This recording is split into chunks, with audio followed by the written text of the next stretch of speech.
We are live, folks. As promised, 7 p.m. Thursday. We'll wait a few people get on here. I ain't seen nobody. There's 2 people jumping on there. Here we go. As promised. Wait a few people get on here. There we go. Y'all doing all right this evening? Hope y'all are. Yes, sir. Yep. Y'all know Jon and Jessica, and that's our special guest, country cousin Greg. That's old Greg. He's from McCalla. Yes, He's sir. going to join us tonight. We're going to go over some different type of fishing. He does a lot of pond fishing, creek fishing, and we're going to talk about some different stuff and something me and Jon grew up doing also. So, you know, it kind of brings us back to our roots. So we're going to get into that and hopefully answer a few questions. We got some winners to announce, some stuff. We got 14 people on here already. We're going to let it get in the 20s, and I'll thank our sponsors. And y'all can see one of them behind me here. Old D done sent me a sign. He's already, he don't need a commercial. He's got it right there behind me. He's a good plumber from our area. He wants everybody that has plumbing trouble or issues or needs to call him up. So there we go. Let's get these sponsors thanked, and we're gonna roll. We got 24 people. Y'all give me just a second. We're gonna go through it. There's the first one. Old CT Ward Power Sports in Camden, Alabama. Taylor and Jessica Ward. They're an Excel dealer. They sell bay boats, the Stalker side consoles, center consoles, hurricane deck boats, Godfrey pontoons. They're a Mercury Yamaha dealer. They do all your warranty work, all your service work. Great people, man. I want to thank them. Then we got Mr. Ray Morris at Sunset Sanctuary, Lay Lake. He got a beautiful place on Lay Lake if you want to go down there and stay, man, for the weekend or to get away. If you have a bass tournament, crappie tournament, get a hold of Ray. Super nice guy. He's got a beautiful place there. The Sunset's unreal. That's why it's named that, guys. Give him a call. And you want to go stay at a pretty place for the weekend. I mean, it's reasonable. You can't get a hotel room for hardly what you can stay down there. So it's a great place, guys. I want to thank Mr. Tommy Layton, too, Alabama Metal Roofing Supplies. You need to call Mr. Tommy for all your metal roofing needs, metal roofing accessory, residential, commercial buildings. He services the Birmingham area and most of North Alabama. I think he goes to Montgomery and around Camden area also. Want to thank Mr. Layton. Great guy. And like I said, I got Mr. Dave Robertson. He's got a sign behind me. I can really hide that. You're going to be able to see this sign. Dee's done posted a sign. Y'all can see him behind me. I appreciate all y'all tuning in. I want to thank our sponsors. We're going to get this thing going. Let's see some comments. Everybody's saying hey to us, looks like. We got Holden Higgs, Chris Collins, Philip Dodson's here. Roger Smith's on YouTube. Awesome. Slab Busters on here. Corey Williams. There's old Corey. Everybody's on there, guy. I hope y'all doing okay. Hey, Jon, you told me you put out some limb lines. You had any? I know you was trying to catch a few catfish. What did that do? This morning I got skunked. I mean, I wasn't missing with 2 baits. I don't know what was going on. I mean, they got me. But I went and rebaited them, so tomorrow morning it's gonna be jumping. I got you. She got on a boat with me this afternoon when she got off work, and I caught some fresh bait, and we rebaited all of them. And I mean, I got them in where I normally catch fish, and this morning it was very disheartening to say the least. I got you. Look at old Holden Higgs. He said, "What's going on? Heading home from the lake." He said he smacked a 50 piece. Listen to him. Oh, them Louisiana boys, they can get them 50. He getting them on it, son. He getting on it. That's awesome, Holden. I appreciate you sharing that with us. Y'all don't know this fella up here at the top right. That is country cousin Greg. He lives in McCall, Alabama, right down the road from me. We met kind of on Facebook and stuff, and I've been keeping up with him. And he catches a lot of fish. You do a lot of pond fishing, right, Greg? Yes, sir. That's right up my alley. Pond. Yeah, he does a lot of pond fishing, guys. Greg, if you don't mind, just go in and tell us kind of what all what you do and like different styles and what you like. Yeah, get right back because we always get technical. We always get technical sometimes in the show, and man, bank fish is as basic as you can get, and it's successful. So give us a little detail. All right. So mainly things I type of do, I try to keep it simple as possible. So Right.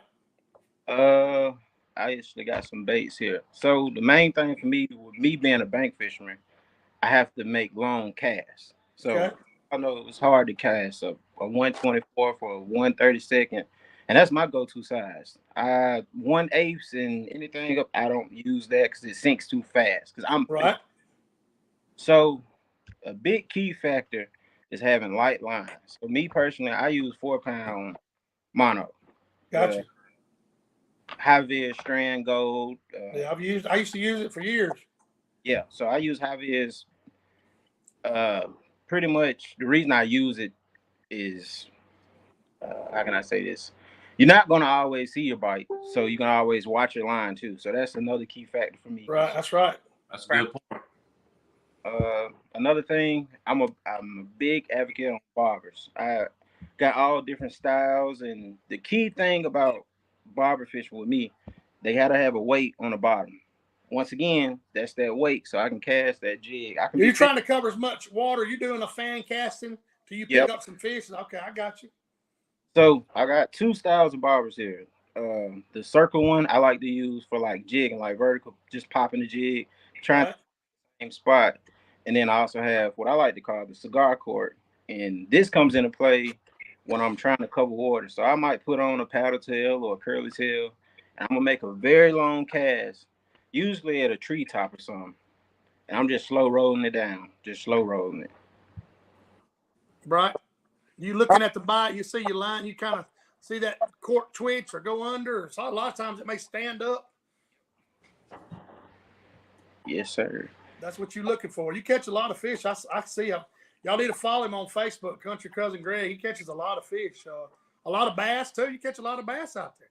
Yeah, I do. I have my fair share of the dill pickles. I don't like it. Hey, But I do catch them. Kane said you just started this, and you already got how many followers on YouTube? I mean, excuse me, on Facebook from fishing. Facebook, 7,000 in there. Yeah, he's got a lot. He hadn't been Wow. doing it long, a few months, I think. Yeah, I had a video. I had a couple videos go viral, and that kind of helped me. Heck yeah. Just daily, short little content, you know. Yeah, you can follow him. You got a YouTube channel also, don't you? Yes, sir. It's the same handle on every platform: YouTube, TikTok. TikTok, I have 42,000 followers. Man, awesome. You got 1,000. Instagram, I think I just hit 1,000 yesterday. Okay, it's growing then. That's awesome. Yes, sir. That's good. You know, we were talking about earlier before we got on live. He's trying to bring back, you know, our culture growing up. John and I, and there was a fishing rod in my truck all the time. I mean, and you know, like we were saying, you ride around now, you don't see any fishing rods in people's vehicles. So, you know, I'm not saying it's a lost art, but the interest is. I don't know if it's a thing where they don't want to ask somebody to take them, or you know, or show them, or it's just, you know, the interest in there. I still believe the interest is there, but a lot of people just they're not into it because you know, all the people that show people have passed away and not passed a lot of that down, you know, unless they just pick it up like you said, you know, watching YouTube like you, somebody can see that and see it's not rocket science and can pick up a rod and, you know, go out there and fish. Yes, sir.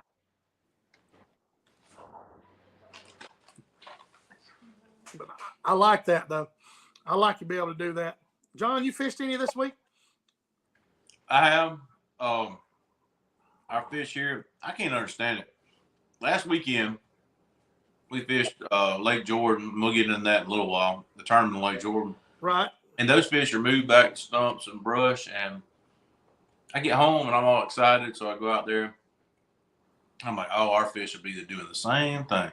Right. So they're still just as scattered out. And, that's so weird. I mean, what do you think it's you know, we're 2 hours south of there. So, I mean, Yeah. you would think, I don't know. It was frustrating. So then I said, you know what?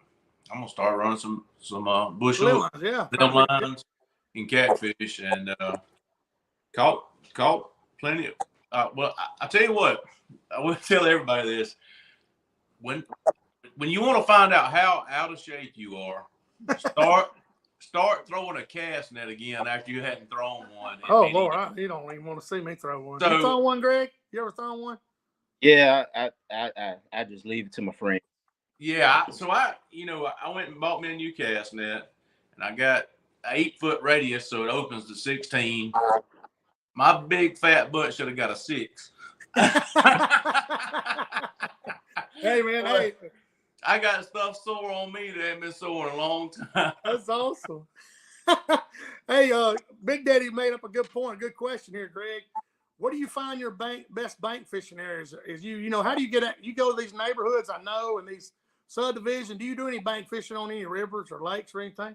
I would say the best bite for the bank, as far as lakes would go, I will always recommend people go to Lake Purdy. It can be crowded on the weekends. I'm going to give you that. I got you. Time to go in the middle of the week, you can go out and literally just walk the bank and just find trees and go catch fish. Lake Purdy is one. Mitchell Dam. Okay. Went down on the sandbank on Gunnersville. Gunnersville's everyone knows about Gunnersville. Oh yeah, it gets crowded up there. Even if you go up to Greene County, Lock 7, that's kind of like a secret spot. Not too many people know. I know where that is. My daddy lives right below there, actually. Yeah, crappie fishing has been pretty good. I heard. I haven't had a chance. I haven't been down there. All I've ever caught down there is stripe, but they say those big crappie get below those rocks, in that current. Yeah. Where else how do you gain permission in most of these places? You go door knocking or just find somebody? How do you do it? So a lot of times I will tell you with trial and error, I will literally get in the car, pull my phone up, look on Google Maps. Okay, all right. Does this look like a public road? It's a public road. If I see a house by it, I'm gonna go knock on the door. Hey, sometimes I don't get an answer. Sometimes, yeah, go have fun or whatever. Right. Pretty much just going to knock on doors, and if there's no houses around, I always say if I don't see no trespassing, I don't see no type of sign that's telling me I can't be here, I'm a fish. But if someone asks me to leave, I'm gonna leave respectful. Right, you're gonna be respectful. That's right. That's argue with a person, yeah. But we got Bibb County Lake. You got Dallas County Lake will be opening up soon. Bibb County Lake's got a lot of good fishing in it. Yeah, we actually fished the bass tournament. We fished the first one. Back in when was that? That was probably a couple months ago. Right. Yeah, and tough. That's all I'm gonna say. But that water gets pretty clear. It does get tough, man. Without being out in the water and covering a lot of water. I went down to Lake Talcott, everybody, and went down there and chased some fish around, seen tons of fish, but the sun went away and it got cloudy and got cooler. Actually, it was 45 degrees, and those fish, they just didn't want to cooperate. We still caught, 25 or 30, but that weather, man, has so much. So what do you think, John, Greg? You think you like the sun out or sun in when you crappie fishing? Me personally, I like it to be nasty outside because that's usually get the bank to myself. So hey, like you said, put on a rain jacket. But as far as you, John, you rather have the sun out or cloudy? What do you think? Sometimes when those fish are like hanging on the bottom, doing the stuff we do, when that sun starts coming out to get them up, Right. Especially pre-spawn, and I think I don't know, it gets those big females up in the water column. Right. And then another thing is like, I don't know, I noticed on my electronics, first thing in the morning, I don't get as good a picture. And when that sun goes to getting higher in the sky, it makes my picture better. Right. And I don't know if that's just me or if everybody else has noticed. No, that. you're right. Yes, but you're right. There's so many variables like that. You try to repeat it. You're like, man, it was last time it was sunny. These fish were on the timber, and I know where I fish the timber and all at Miller's Ferry. I like the sun to be out. And in the summer, hey, I don't mind the clouds and the rain because they're already in their patterns. But our favorite time of year is coming. You always try to rush everything because when it gets hotter and the fish get on these brush piles and get off the bank, and a lot of people, like Greg was saying, you don't have a lot of company. It's coming. So, Greg, we got a little city lake here where I live, and the way the sun comes up and goes down, in the morning, well, until about noon, half of the lake is shaded, and that's where all the fish would go. They'll go over there and be in that shade on that part of the lake, and then as the sun gets up, they'll disperse, out through the lake. So whenever I'm fishing, I mean, you can put a boat in there, or you can fish in the bank and catch these fish. In the morning, you get on that shady side, and that's where the fish are. Yeah. It's kind of like having your own little brush pile, but it's just the shady side of the lake. I will say after this weekend, I have no desire to fish in 40 to 50 degree weather and pouring rain. Yeah, y'all fishing all day long. All day long. I was in Florida and I looked on the radar. I said, oh, I mean, it was solid. I was like, them guys, Jon and Jessica's in it, and that's when but you're invested in it, so you got to go with it. Yeah. So what they're talking about is this weekend we fished a tournament on Lake Jordan, and lines in was at 7 and lines out was at 3, and it poured rain from 7 to 3. We had to do we got totally drenched. I mean, we got some really good rain gear that most people think didn't matter. Good stuff. But when it's ponding in your lap and you got your arms down in your lap, and it's gonna go up your sleeves. Oh yeah. Anywhere it can go, and once you get drenched like that, and it's 50 mile an hour with a 10, 12 mile an hour wind, you're gonna start trembling and shaking. We were sore from being like tense. Yeah. Oh yeah. I know Jon. Jon was telling me I think I talked to him Monday. He said he was still cold. Yeah. Oh man. Yeah, Aaron had pretty good weight. Corey was talking about that in that tournament, the Crappie Masters. What did he have? I forgot what he had, Jon. Yeah, 11:07. At 12. No.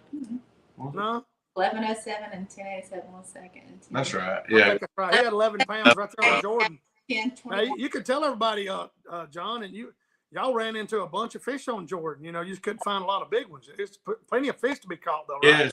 Yeah, the fish are there to be caught. It's the typical Jordan bite. Hard to catch those fish. Lake Jordan, the bite on Lake Jordan's always tough. I mean, if you're expecting to come across every fish and catch it, you do one wrong little thing, and a Jordan fish is going to turn away and not eat. And people got to experience that this weekend. But we did a little contest. We'll talk about that right now. Oh, yeah, go ahead and talk about it now. Yeah, go ahead. So Shiloh Chappelle and Jessica and I and Tim Pentecost, Shiloh and Tim Pentecost are partners, and Jessica and I are partners in tournaments.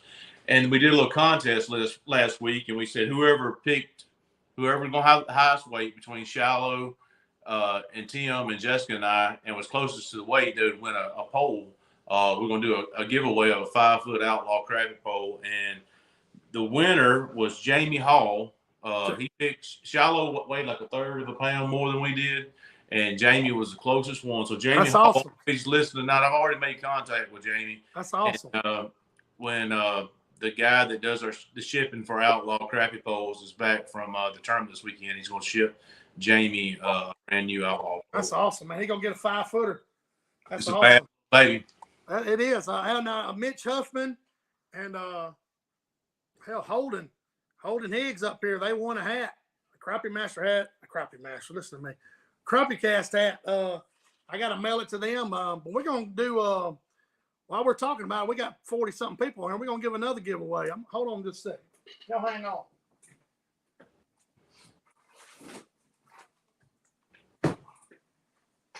If y'all know what that is, that's a gallon of some of the finest meat there is, son. That's a gallon. That's some crappie that Jon and I caught.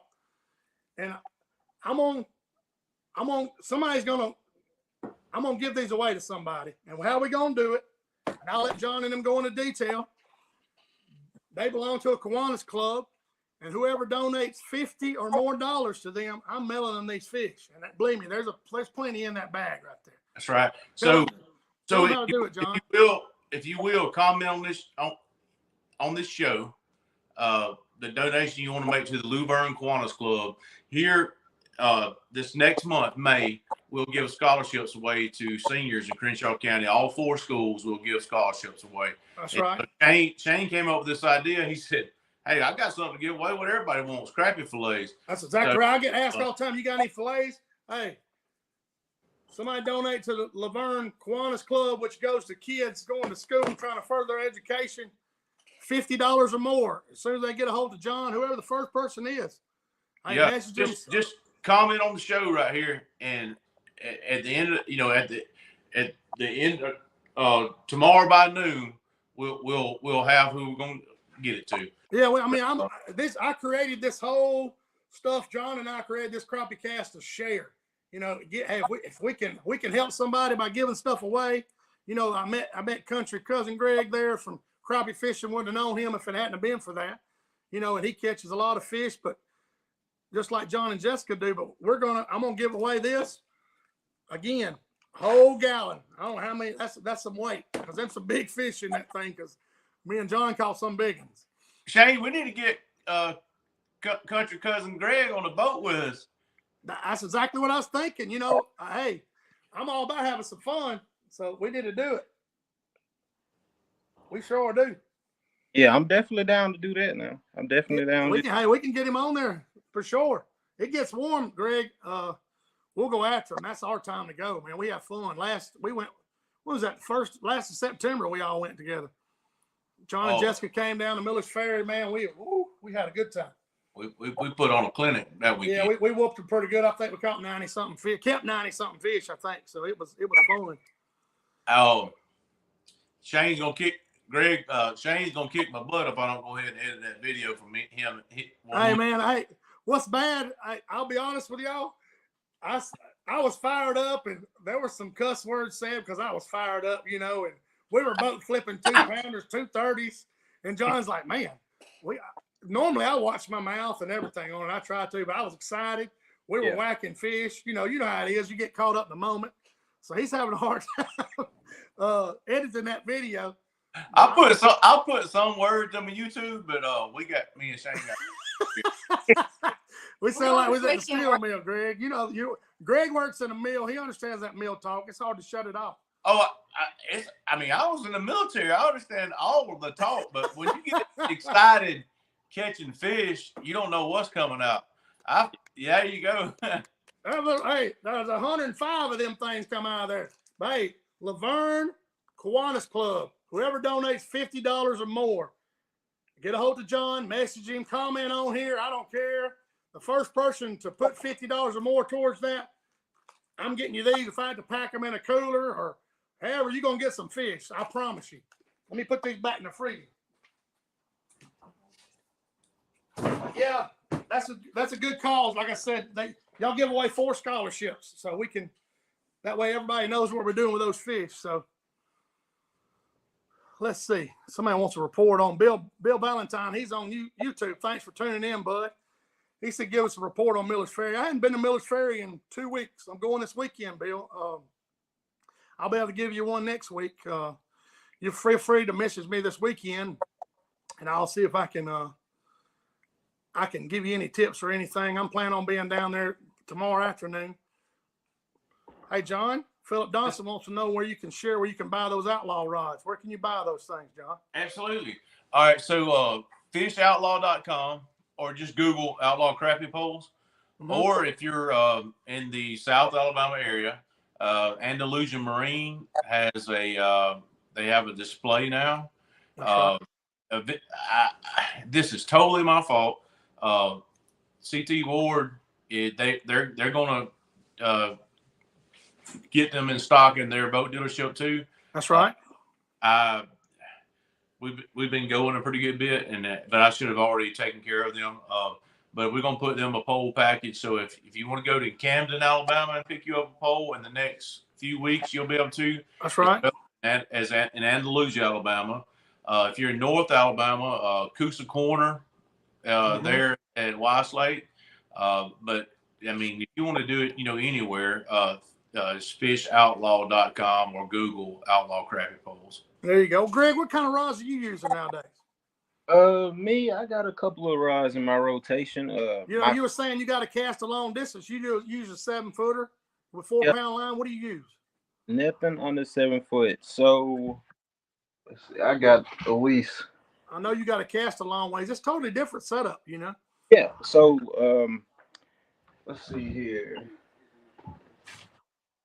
Let's grab this one. What we're going over, guys, if y'all just now tuning in, Country Greg, cousin Country Greg, excuse me. He does a lot of pond fishing. He's saying he uses 4 pound line, has to make long casts in these ponds and stuff. And I was asking what rod he uses. So. Oh, I recognize that one. All right. So this right here is a Wally Marshall Pro Target. Okay. Probably the lightest rod I ever put in my hand. This is actually a shooting rod. So this is a foot model. I would have to say this is hands down the best rod I ever put my money into. Okay. Usually when it comes to bank fishing, I always tell people get you a 7 foot. 6'6" could work, but like I said, making a long cast. So the biggest thing is I want to have a long rod and I want to have light line. The best reel that I always use on all my crappie reels is a Daiwa Revo 4 pound test. And with those two setups, you can launch that bait as far as somebody using a bait counter throwing a 1/4 ounce jig. Right. So when you fish from the bank, a lot of things I always tell people, you got to cover a lot of water. I know it sucks. You don't got a fish finder. You got to pretty much use your jigs and baits as if it was a fish finder. So what do you start off as far as your cork, those cigar corks with the weight? If I put you on a pond, Country Greg, and say, hey man, there's crappie here. What's your first outlook as far as the pond? I mean, what are you going to do? First thing I'm looking for structure, visual structure. That you can physically see, okay. If I don't see anything physically, the next thing I'm going to do, I'm going to tie on a bait that I like to say, search bait. So on a curly tail, a little paddle tail bait. And the first thing I'm going to start doing, I'm going to start making parallel casts to the bank. Okay. But this time of year, so the spawn, especially these fish, are going to be pushing up to the banks. And you're going to find a lot of fish on the bank. So the first thing I always tell people, okay, if you're gonna catch a lot of different species. You're gonna catch bass, you're gonna catch bluegill, you're gonna catch a little bit of everything because it's a little small jig. Right. Once I catch my first crappie, and I catch one, that's the spot I'm gonna spend majority of the time. But usually I'm just covering water. If I'm getting bit and I'm not catching them, I'm just keep moving until I finally stick one. Then when I stick one, then okay, all right, let me see how many ways I can catch them. So I might start catching them throwing a float, bringing it in slow. I might catch 4 or 5 that way. Then I might have to switch floats to a popping style float, throw out there and kind of switch it. I might catch 5 more. Then I might have to take the cork off. It's all about being versatile when you bank fish. That's no different in the boat with us. I mean, we're always changing stuff up too. But what do you normally start out? 3 foot, 2 foot? What do you normally start out this time of year? I'm using a cork. Usually I'm gonna start at a foot. So usually around the bank, usually the ponds I fish, I might take a jig, a 1/32 or a 1/16. As it's kind of dumb to do because I know a lot of people don't want to lose their jig, but I want to know how deep I'm fishing. So it's some ponds that you may look at it, man, this pond's no deeper than 5 foot. There's some ponds I can tell you it's every bit of 17 foot deep. I don't know how they got that deep, but they're deep. So first thing, like I said, you don't have a fish finder, so your jig has to be your fish finder. So I'm throwing and I'm just counting 1, 2, 3, 4. Okay, all right, I'm at 4 foot. It's done sinking. I'm gonna make a cast. All right, I'm gonna keep my jig. I'm gonna cast. I might count to a 2 count, but usually if I'm fishing 4 foot, steady retrieve as soon as it hit the water. Because the ideal, we all know, you got to keep your bait above the crappie. That's right. So once I find the depth, then I like to play around. I mean, it's gonna take time because you don't have a fish finder. You don't really know where the fish are sitting at. So just having patience and being okay, all right, I'm gonna make a cast. I'm gonna do a 5 count. I'm gonna do a 3 count, do a 2 count. All right, that doesn't work. Let me try something else. So, like I said, I don't want to sound repetitive, but it's just that simple. No, hey, that's what we all grew up doing before all these live coach electronics. John, I tell you, counting the jig down was the thing to do. Still the thing to do if you don't have electronics. If you unplug mine and take it off, that's what I'm going back to. Hey, Greg, you make a good point. You know, people always said if you ain't losing jigs, you ain't fishing at the right depth. Yeah, I mean, I want to be.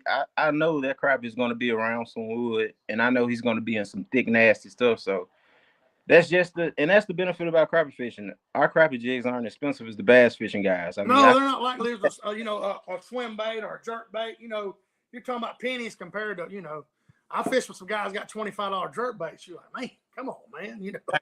I'm a bass. I got $100 swim bait, so I know it can get pretty expensive. Ooh, Lord. Swimming. I've been going swimming to get it back. Yeah, I don't fish with it unless I'm on That's boat. awesome.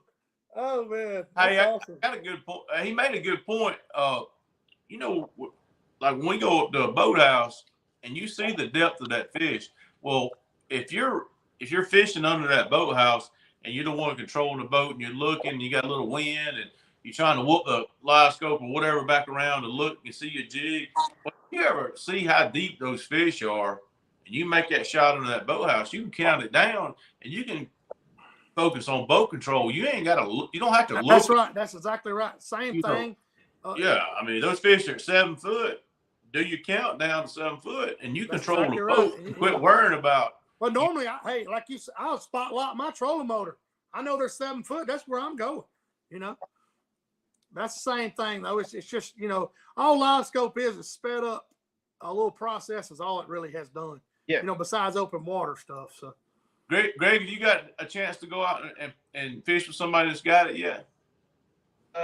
No, I haven't. Oh Okay. man, we're gonna solve that. And let you see some of that. Right. It's an awesome thing. Somebody's got a great question here. I think Brian Reed did. Yeah, he's talking about something we all know. It happens to everybody. He said they missed. This may have been asked and answered already. But do y'all think the fish are sensitive to these electronics these days? He's had a bunch of fish come up noses minnow here lately and back off. That's just a crappie, man. I don't think it has any. I would tell you. A lot of that's postponed. Yes. Yeah, they go in this little lull. What are you going to explain it, John? Like this weekend we were fishing. How many fish did we have come up? And I mean, almost like they were tail wagging at the bait. I mean, come up and just make you so mad. I mean, just ticked off because he come. Come up and just maybe throw his tail out and go back down. And I mean, why would a fish follow something that far not to eat it? It'll blow your mind. That's what I don't understand. That's what they were doing to us down at the lake, down at Lake Talcott. They would follow that bait 20 feet. And I'll tell you what I had to do. If I don't knock everything down with this long rod, I've got one of the jigs tied on here. What I had to do at Talcott, those fish were sucking on my bait. And I remember Matthew Rogers saying he's downsized his jig because, that 16th, they wasn't sucking on it hard enough to get it in their mouth. They were just, and you would feel them and you would set the hook and you'd be like, man, they didn't get it. So I literally had to, this is one of Delta's jig, but it's a little bitty 32nd. I mean, it's little bitty. And that's what I end up having to throw with a split shot to those fish to get them to take it. They would come up and chase that bait and just swoop. And when they sucked it in, they would get it because it's like they were, I don't know, only word to say half-ass. That's the only word I can say. It's half, is getting that, just, that's the only word I know to use. They were half butt just sitting there not taking the bait. You're like, why are you going to trail it 20 feet and not take my bait? But we run into it all the time. I'm sure country cousin Greg, he don't get to see that, but there's a lot of fish that follow your bait too, I'm sure. Oh yeah. Like I said, I can even with fishing with a barber, I can tell when the fish is getting finished just on the pull or even on the bite. So a lot of things that I always tell my buddies, they're like, man, we went one day, you catch 10, 15, the next day you catch one. I'm like, man, crappie are some of the most bipolar fish you can see ever. I had my pre-experience with a little bit of live scoping. It wasn't, I guess you can call this the real live scoping. So we was fishing at a rock quarry that is gin clear. And Oh yeah. And the bank is literally like 6 foot. And I'm looking at the males. There's like 5 or 6 of them. And I'm putting that jig in front of them. I'm like, all right, I've been watching some live scoping. I'm going to watch some Shane. Let me see if I can put my senses together. I'm telling you right now, that's the most frustrating fishing I've ever done. Oh, it's unreal. You And know, get up, they would nose up on it, and then it's like crappie. I know bass do it because like I grew up bass fishing, but they would literally like nibble the bait. I mean, just nibble. It's like they what's taste. going through their mind? Why even effort? Why even start doing that? I can't figure that out. I mean, it's crazy. It's not like, some days they'll take the rod out of your hand, then some days they're not. I ain't saying you're supposed to catch every fish, but when you see 1,000 fish and you only catch 20, you're like, something's up, You should catch at least half. Exactly. That's what I'm saying, Jessica. Like, I've been on one trip about 2 years ago in June. Tommy Randolph and I was at Demopolis. It come a thunderstorm and we hid under a tree and we went out there and I promise you there was 30 fish on a tree. I caught all 30 of them. We caught 158 that day. It was crazy. And they were racing each other. You've seen them, John, racing each other, and one of them would get ahead and take your bait, and then the other one's waiting on the bait to drop back down there. It was crazy, but you don't run into those days very often. But but they do follow your bait, and they're just finicky, Brian. I mean, especially black crappie. They're a finicky, man.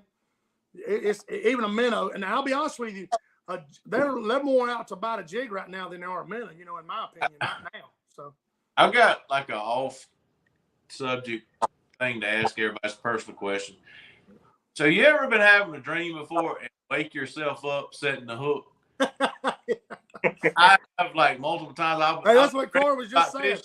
He said he sees that fish following his bait in his nightmares. Yeah, that's what made me think. I saw a comment. So I'll be having a dream thinking about fishing, and I set the hook and I wake myself up. I'm like, oh my gosh, I was dreaming about fishing. I went with this old man, Jimmy Gunner. He's got to be in his 80s now. He used to take me to Bogachita Creek, and I went with him one time when I was younger. And all he does is minnow fish, and I was like, heck, I'm gonna go with him. He liked to drink beer, and his wife made me drive the boat. So that's the deal. We caught so many fish that week. I don't know how many, several hundred. I was seeing corks in my sleep, and I was reaching for the rod when I wake up. But man, it was funny, guys. It was funny. Y'all come on with some questions, guys. We answered a few of them. I don't know if I missed any or not. Michael Chastain, he's from Lake Gunnersville. He said he can't crappie fish right now. He had a knee replacement. He loves watching the videos. So I understand, buddy. I was down with my leg 10 years ago probably, and I had to sit there and watch all kinds of stuff. I feel your pain, buddy. Hope you get better, man. That thing, you'll be grateful you replaced that knee. I promise you that. Here's go ahead, John. So, Greg, you'll drive all the way up to Gunnersville, or did you say to fish like those bridges at Gunnersville? Pretty much, yeah. So, my college is a small area, so I actually got a chance to meet up with some older guys. There you go. They put me on a different style of fishing at Gunnersville. That's what I'm saying. They do a unique way of catching crappie, so they go at night. Oh yeah. And I don't night fish at all. Man, it's a different ball game. Like it's a whole different ball game. You talking about being cold, and we was doing this in early February. Oh yeah, they do. I used to work at the mill with guys. They take off. Man, we get off 3 to 11. They're going to 11 p.m. at night. They're going fishing. You're like, man, okay. those bridges at Lake Gunnersville, they get wrapped up, and they hold fish. I mean, Jessica and I have been up there, and most all those bridges up there, like Town Creek and all those bridges hold fish. There's thousands of fish there. It's unbelievable. Last time I went to Gunnersville, I think it was maybe the last week of February or the first week of March. So that transition period, I went with a buddy of mine. We went to Gunnersville. It was like, all right, we're gonna go to Town Creek because it was raining. I was like, all right, we need to sit up on there. We got raincoats. It's like, we'll fish up on the bridge, then around by like 8, 9 o'clock, we'll go to the sandbank and chill out there. So we get to the creek, we get the down bridge. It is cars out. It's so many cars out there. So he was like, what you want to do, country cousin? Everyone calls me country cousin. Yeah. I'm shotgun. Whatever you want to do, I'm down to do. It's some water. I'm ready to fish. We get down there. We find a spot. There was some people down there fishing nice. No, hey, you can fish right next to us. No one is. I think one guy maybe caught 10, and everyone's fishing with minnows. Me and Lucius looking at each other like we asking questions. Like, hey, how many you caught? How long you been here? And one of the guys said, hey, I've been here all day, and I just hit 10. It's real slow. He said, I'm about to get ready to give it up. So you just said Lucius. Yeah, Lucius. I know a Lucius. They ain't but one. He used to work in the mill with me. I think he got to be 7 years old now. Yeah, we probably talking about the same person. I don't know one Lucius. I know exactly who you're talking about. So we looking at each other, and he was like, "You want to fish?" I'm like, "Man, I'm ready to fish." So we go get our stuff. I get my camera. I'm getting all geared up. Mind you, everyone's telling us to slow bite, but everyone fishing with minnows. Right. And I cast, and I count to like 10. Caught a slab. I'm like, okay, all right. So everyone's eyes is just looking at me like, who is this guy who just pulled up, just caught a fish on his first cast? When I say we made everybody stop throwing minnows and start putting on. Anyway, it was still kind of slow, but we made half of the people that was sitting there up under that bridge take those minnows off and put jigs on. Everybody was able to catch a few more fish, but once everybody left, I swear it's like the crappie knew everybody was gone. Man, Lucius filled up the cooler. Yeah, you don't ever know. Like I said, I tell people that all the time. And John, did you have any minnows with you this weekend? Oh yeah. You did. They always have minnows for backup, but you're always gonna put that jig on. Yeah, we was all in this weekend. We were all in with the minnows this That's weekend. awesome. Hey, Mr. Bill Valentine on YouTube. He's asking about this stuff right here. That's why I got up. This Potsky fire dye. You have to order it online, Mr. Valentine. I had to order this online. I've had it for a couple of months. I've used it one time, but you have to order it online at Potsky's Fire Dye. They're one of Eric Cagle's sponsors. You ever use this stuff, John? No, I haven't. I haven't used it either. I know in muddy water it works pretty good. I saw where Patrick Stone was dyeing some brim. You see that? You friends with Patrick Stone, Greg? No, I don't. You need to follow him, man. They put some limb line out in the Delta, and they actually dyed brim with this dye. Yeah, muddy water. I think Eric Cagle used it. Yeah. It was probably like 2 years ago when I was just trying to learn how to crappie fish, and I seen him get those minnows. Like, we get this dye and we putting these shads on. Like, man, that looks pretty cool. And yeah. Me and Lucius was actually talking about getting some of that dye, but I don't fish with minnows too often. But I could, like I said, that's one of the things that I saw Eric Cagle. Like, man, that looks pretty cool. That's cool. Oh yeah, it's cool. Oh, Brandon asked, he said he's new to live scope and going to buy a new rod. What length do you recommend for him casting the brush piles? What do you think, John? What rod do you recommend? I don't know how many rods he's got, but he just wants to buy a new one. So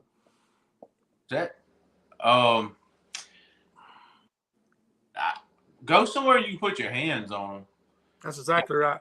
And like if you got a big belly like me, you need that butt all up in. I mean, if the butt of the rod's so long and and especially in the winter, it starts getting in your clothing. Find something that's comfortable and practice bending that tip back, or if you got enough room, see how it feels in your hand. And because so those are the longer butts at times, they'll get into you. Yeah, they do, and you're kind of awkward having to hold to the side. That's right. If you buy a bass rod, that's where you run into the longer handle because they're using using a shaky head or something. They're using these crappie rods, ACC, Outlaw poles. I use Lost Creek custom rods.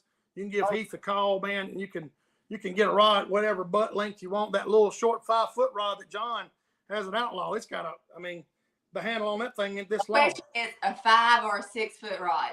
Well, I mean, yeah, that's our answer. But some people that are making longer casts, like Greg is, he needs that longer rod. Oh yeah, he needs that longer rod. Yes. Oh yeah, when he's pond fishing, exactly. But the reason you can get away with a shorter rod in crappie fishing, you're not having to use this whole forearm to set the hook. You just flicking that wrist. You just, I mean, you Yeah, pop. you're leaning back on them things. Somebody asked what kind of braid we use. When you're using braid, guys, you don't have to hit them hard. You just lean back on them. That first crank of that reel is gonna break. He's getting all over that braid. As a matter of fact, when you get that fish close to the boat and he hits it right at the boat, you can hit it too hard with that braid and pop him and tear him. So the closer to the boat, I mean, just all you do is just pop that wrist. You go to doing all this blue marlin hook set. I got some buddies that lean on them, son. Woo! You like, man, I just look back. I mean, every time they set the hook, like you said, with braid, that first initial reel is going to drive that hook in there. I use 8-pound Cast King. John, you use K9 5-pound braid all the time, don't you? Yeah, I do. Hey, matter of fact, the other day Shane and I was fishing together. He just reeled down on the fish. Yeah, that's exactly what I done. Them fish bite weird. I just reel down on them, just like not a trigger fish, a sheephead. You don't ever set the hook. I just reel down on them, and catch up with them. But that braid, it doesn't have any stretch. Same way with fluorocarbon. But Sonny, I use Cast King. John used K9. Country Cousin said he uses 4-pound strand gold because he's pond fishing. He's throwing long ways. So 4-pound line is excellent for that. Big time. Greg, you ever mess with braid in him? More for bass fishing, but never for crappie. Okay. I like it because if you get a pounding on those fish, if you don't pay attention and you don't retie that knot, you about to pop off. So, but that braid, you can get a lot more whooping on that head. Yeah, that braid, I started using it, and John showed me that trick when it wraps around in your rod. I need to share that with y'all. I wish I could do it, and I didn't realize you could. That braid's real bad. If you shoot it, it comes back and loops over the end of your rod. We talked about last show, and you're sitting there digging and trying to pull. You can actually take your hook and pull that braid and slide it right off the end of the eye. And that cut out a lot of frustration for me because normally I'm like, crap, I'm over there with scissors. I'm cutting it. Shane kept trying to cut. We get in a mess. I said, Shane, I done dealt with this stuff so much. He'd be like, just cut it. Just cut it. I'm like, no.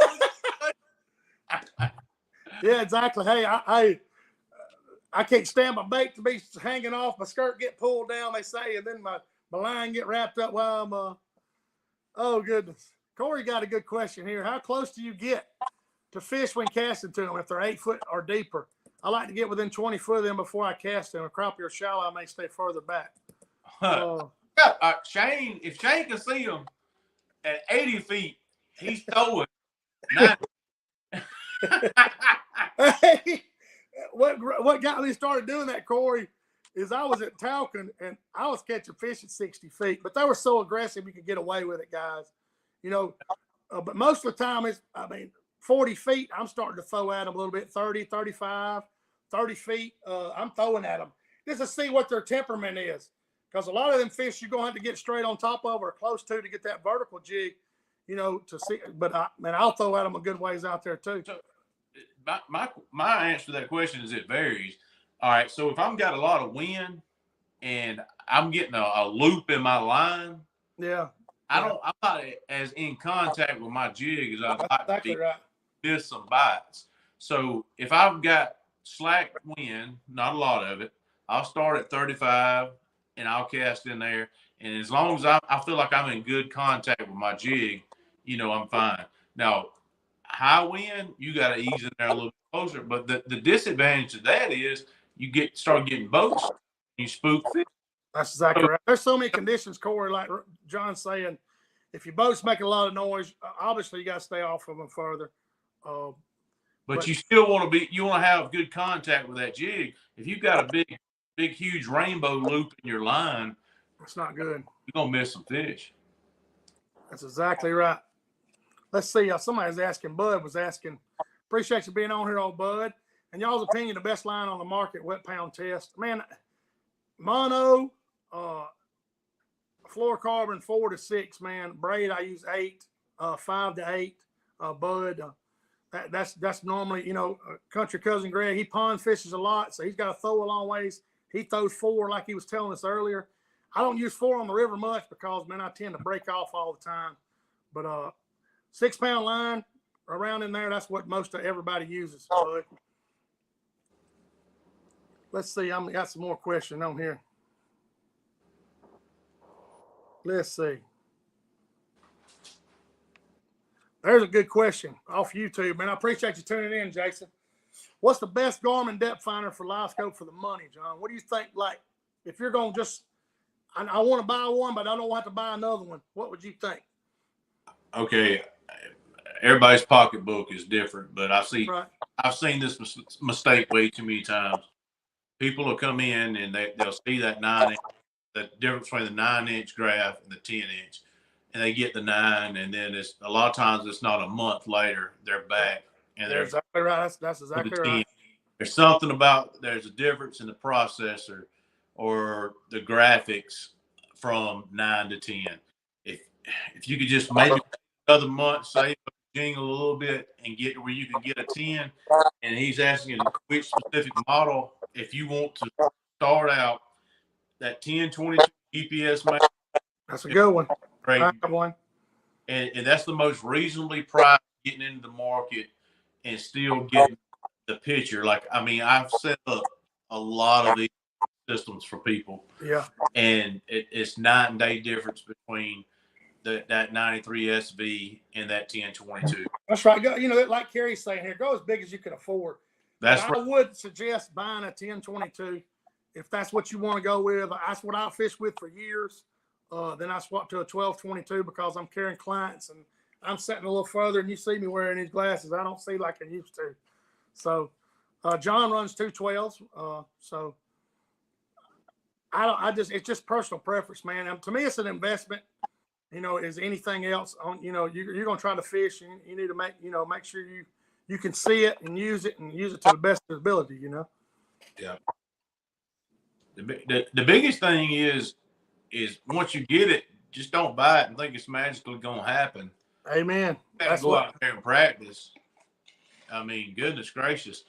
I get so many people that they get it and think it's just going to magically happen. And I tell them, I said, you're going to have to get out there and use it. You know, we got a discussion about this a while back.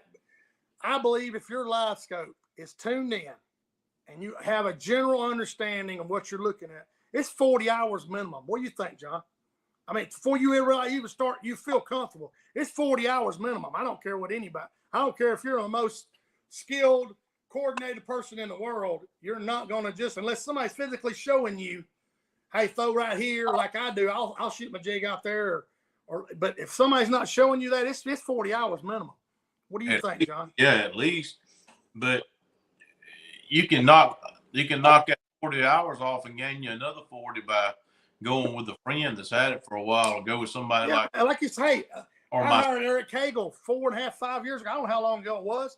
And I went with him, and I've never seen a live scope, but I seen him do that. I said, well, I got to have one of these. And, you know, I went out with him 3 times, and it got me. It cost some money, don't get me wrong, but it also got me tuned in and saved me a lot of time on the water.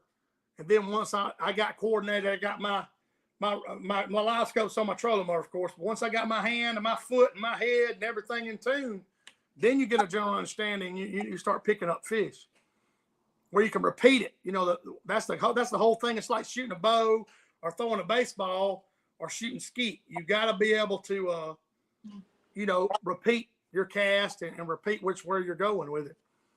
Oh, Jessica just brought up something. She said, and a lot of it, once you get it, knowing what's a crappie and what's not a crappie. That's the hunt.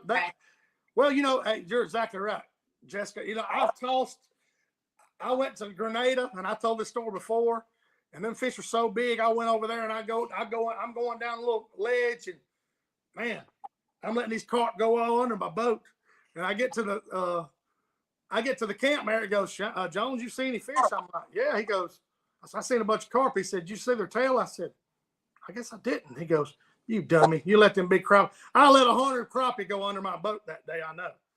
And like you said, and the best way to know what you're looking at is to catch the darn thing.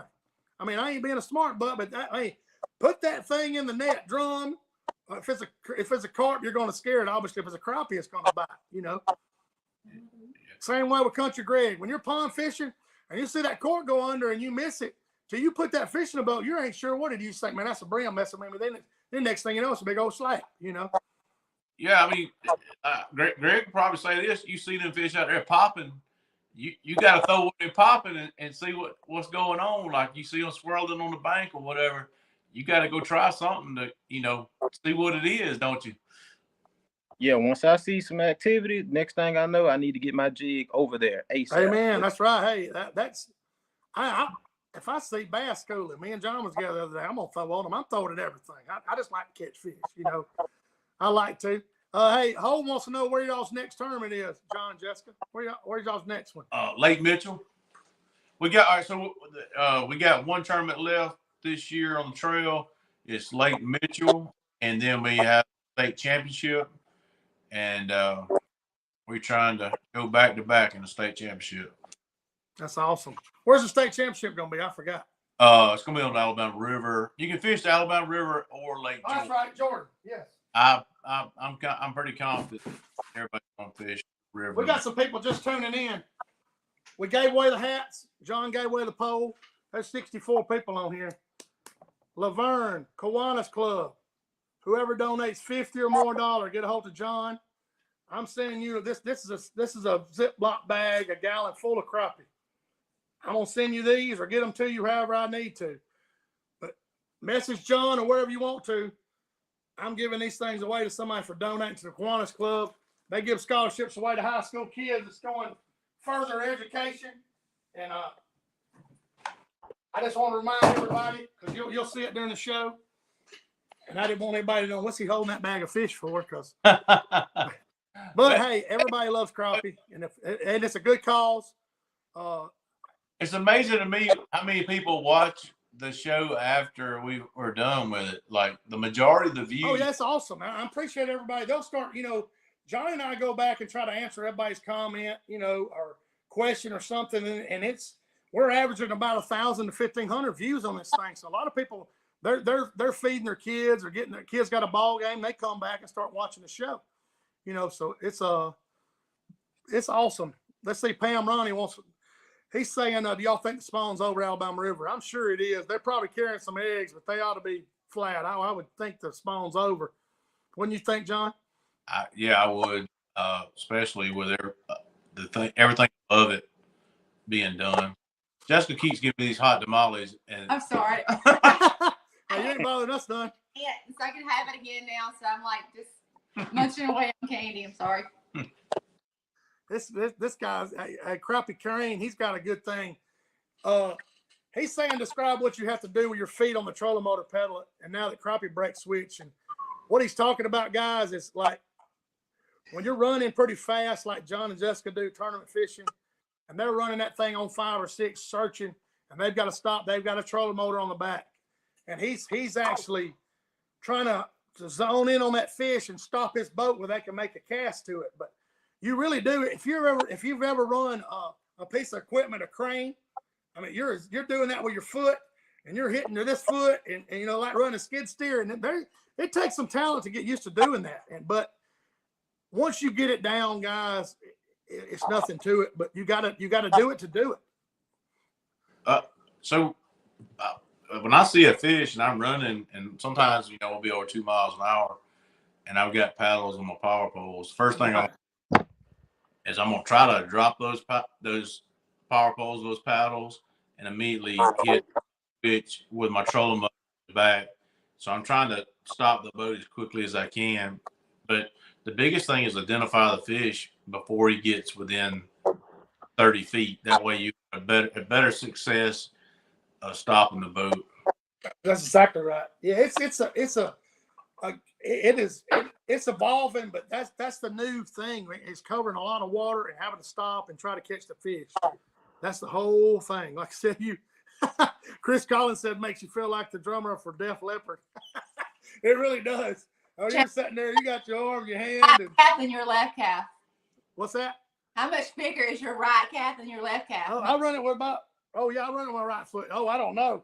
You're right. If I try to put it in my left foot. How bigger his right calf is. Yeah, my right, if I'm running the trolling motor, my right calf's bigger. Oh, yeah. I got a funny story about that. A couple of years ago, Eric Cagle's wife, Betsy, wanted him to dress up as Santa Claus for a Christmas card with the dogs. And so she bought the Santa Claus outfit, and Kegel's putting on the outfit, and he gets it up over his left leg, the Santa Claus outfit. And he goes to the right leg, and from running that trolling motor, that right calf's like swole than the left one. Oh, So man, that's I awesome. think he had to cut the Santa Claus outfit to get it over his right calf from running the trolling motor. I run into that with muck boots and stuff, guys. I ride hunting boots. I got to roll them down. My calves are like John's too. It's ridiculous.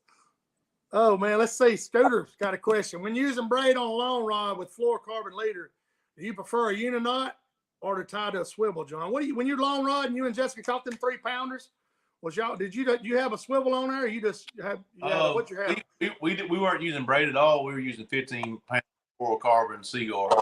Okay, so you're just using bobber stops. Yeah, that's right. We put those bobbers. Well, actually, when we were out there, we were in such shallow water. We just used an 8-pound jig head. I remember that. A couple times we put a quarter ounce bullet and pegged it, but I think both the fish we caught running. No, we were using the quarters because they were running so fast. A lot of if we get away with it, we'll just use an 8-pound jig head on poles. But when you're running and chasing those fish, you got to be like something you can like skim the water, and then when you get it in front of him, dip it on him. You're exactly right, guys. We still got 63 people on here. We're right at an hour. We'll go a few minutes over, guys. Y'all stay on here. Heck, we got old country cousin Greg up there. Answer questions about pond fishing. We're going to get him on the boat with us and have some fun. I'm trying to see if I missed any questions. What is it? Chris Collins just said. Oh, you're talking about the pecan? Oh, Lord. Chris Collins said the best Kegel Christmas outfit was when he was a pecan pie. Yeah, he just texted me, too. I ain't going to do that to my buddy Eric. He'll be done to kill me. I remember that pecan pie. I remember that picture. That is funny. Oh, Holt wants to know, do you think Hayden's going to win on the res this weekend? Man, he got some boys nipping on his heels now. Oh, yeah, there's some folks, hey, it's making them better, And what's the other guy's name? Dang, it's slipping my mind right now. It's been like one fish. Those guys, they could have swapped a fish and the other one would have won. So luck has a lot to do with it when you're in that close of weights. You know what I'm saying? Oh yeah. I don't know. I mean, Hayden, it's his home lake. So, and sometimes people struggle with home lake because they overthink it. I would run into that too. Instead of he said there's only 15. They said there's only 15 teams there. Is what somebody just said. Wow, Amos said that. Yeah. Dylan Gossett and Kelway. There you go. Thank you, Holden. Okay, that's who it is. Man, I don't know, guys. It's gonna take somebody special to beat. I don't know, guys. John's asking about the crappie reports. I explained earlier, John, that I hadn't been to Alabama River in a couple of weeks. I'll have you on after this weekend. I'll either be able to tell you what not to do or what to do. I promise you that. Where you fishing at this weekend, John? I'm gonna fish here around the house. Hey, I want to give a shout out, man. They have got a twin to my boat in stock. Oh, here we go. Yeah, you better tell about that. Y'all, that is rare. You don't ever get to see an X19 with a 200 come in and it not be sold. It's Andalusia Marine, right? It is. I'm shocked they hadn't sold. But that's crazy. So Express X19 with 200. It'll fly. I'm telling you. Oh yeah, it'll run. Oh yeah, Jessica do. You'll get out of it. I'll tell you. But get up with them. Yeah, Andalusia Marine's got an X19, guys. Express, just like John fishes out of. I seen them posted the other day. Hey, go down there if you're hunting Express X19. Go on down there. What are you gonna fish this weekend there, country cousin Greg? You fishing this weekend? Oh yeah. I think I might go to Lake Purdy. All my local guys that fish at Lake Purdy, everybody's been telling me Purdy has been terrible. So, I'm like the underdog. I like to go show the older guys, hey, the fish Hey, still. that's right. Hey, hey. I like to crap talk with the best of them. Heck, that's awesome. That's awesome. So you're fishing around the house, John. I'm going to Miller's Ferry tomorrow evening, and I got some guide trips this weekend, Saturday and Sunday. I think it's supposed to rain Sunday, so we're gonna get Country Cousin Greg on the boat with us, make some video, and see if we can get him in there and check it out. I appreciate everybody tuning in. I'm trying to see if I missed any questions, guys. I appreciate y'all tuning in. Y'all making this thing fun. I'd like to thank all my sponsors again. Lake Sunset Cabin, Alpha Plumbing, Alabama Metal Supplies, and CT Ward Power Sports. Thank you, guys. I'm meeting with another sponsor next week. It's going to be a big one if it goes down. Ooh, if he gets that one, hey. It's going to be awesome. I hope it goes down. I'm meeting with them next week. I appreciate it. Y'all are making this thing happen. All you guys watching it. I'll be honest with you. If y'all didn't watch it, I wouldn't get them. But hopefully we're going to keep continuing with this show and keep giving away. Again, I'm giving away a bag of crappie fillets. Get a hold of John. Whoever donates $50 or more to the Laverne Kiwanis Club, the scholarship program, I'll get you these fish. Either if you're down by John Way, hey, John, get you a bag and I'll give John these fish. But hey, we're going to get you some fish. Either way, you're getting a gallon bag of fillets. Either way, you're getting a gallon bag of fillets, guys. Get a hold of John. Whoever donates $50 or more, it's a great cause. But I appreciate it. Appreciate everybody tuning in. Country Greg, thank you for being on here. You stay on here when I end the broadcast. Y'all too, John. Appreciate everybody. Stay tuned next Thursday. Same time, 7 p.m. Central. We're going to be here. Thank you, guys. Appreciate it.